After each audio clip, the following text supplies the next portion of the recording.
Viral pencuri motor pura-pura pingsan dikerumuni warga, kecelakaan saat dikejar.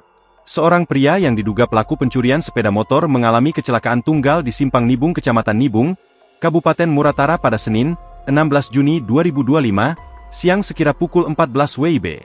Berdasarkan informasi di lapangan, diketahui pria tersebut mencuri motor Honda Beat milik pegawai minimarket di Kecamatan Singkut, Jambi.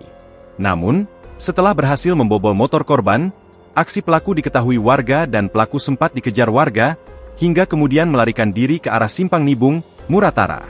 Di sana, pelaku mengalami kecelakaan tunggal karena mencoba menghindari lubang. Pelaku terpental dari motor curiannya. Melihat adanya kecelakaan, warga pun berkerumun dan melihat pelaku. Namun, karena takut dihajar massa, pelaku pun akhirnya pura-pura pingsan.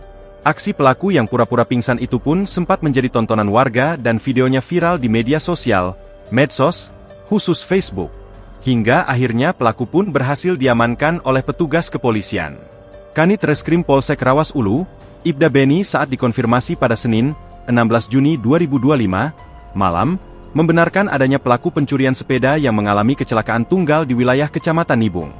Benar, tapi lokasi pencuriannya bukan di wilayah hukum kita, Polres Muratara, tapi di Singkut, kata Kanit pada Senin, 16 Juni 2025. Pelaku ini awalnya maling motor di minimarket di Jambi, kemudian kabur ke arah Nibung, karena dikejar warga, ucap Kanit.